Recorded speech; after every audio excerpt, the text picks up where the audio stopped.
And howdy do! Hey, I am back with, I'm going to do one more video for the Hermitage single hop series, the Citra. I did the Magnum and the Eldorado. Now I'm trying the Citra.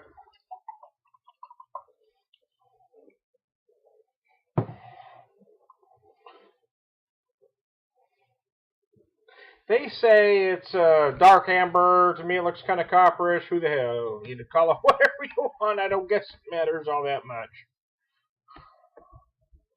So, let's see. Does her bottle say anything? Hermitage single hop, 7%. India Pale Ale is 55 IBUs. Brewed and bottled. Now, they don't give me any description other than that on their bottle.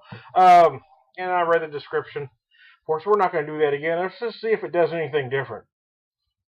I noticed early on when I poured the first one, it had big resiny hops with some peppercorn. And that's still there. Big pine. But now as I'm letting it warm just a tad, I am getting, as I noted that I wasn't getting as much of those tropical fruit aromas and tastes that you typically get from a Citra hop. But now that I've let it warm a little bit, most those are kind of shining through a little bit here. More subtle than I expected them to be, but they are showing up. They're coming to the party, though. They're coming.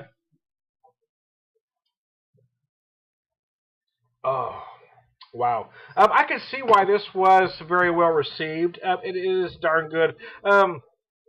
I think a lot of that is trend. I mean, the Citra is a very trendy hop right now, as with what other hops were. Amarillo certainly has had its day, but this is kind of the flavor of the month right now. So anything with Citra in it, beer geeks are buying up by the truckload just because it says Citra on it. Mother's, my local brewery, came out with a new IPA, a double IPA called Doozy, which showcased the Citra, and that was a darn fine IPA. Their other IPA, or Imperial IPA, was their Troublemaker, which focused more on the Amarillo hop.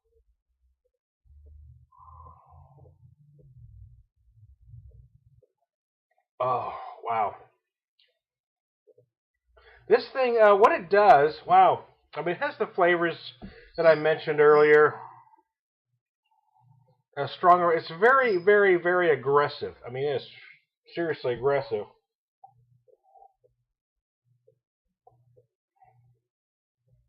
But the highlight for me is the finish. The finish on this is absolutely beautiful. Mm. It just kind of leaves you with all the flavors you want. You've got those resiny pines. You've got a little bit of peppercorn. You've got some of those tropical fruits I've mentioned, papaya, passion fruit. And you get just a touch of sweetness at the end to kind of balance it all out. It's absolutely beautiful. This is a fine beer, yeah. I think I forgot to mention it when I did the first one, but again, my Beer Whisperer scale is always very simple. It's either a buy again or not. Yeah, I would buy this again, even at $6 a bottle. I mean, I know that's I know $6 isn't crazy expensive, but I'm a guy on a tight budget, so when I buy beer, I have to make sure I'm buying the right beer. If I've got $20 to spend that week, or sometimes it's only 10, so I buy a 6-pack. I mean, because most crafts are costing about 10 a 6-pack these days. So will I spend my weekly budget or half of my weekly budget? In some cases, yeah, I would, because it's not about getting hammered. If you want to get hammered, buy a 30-pack.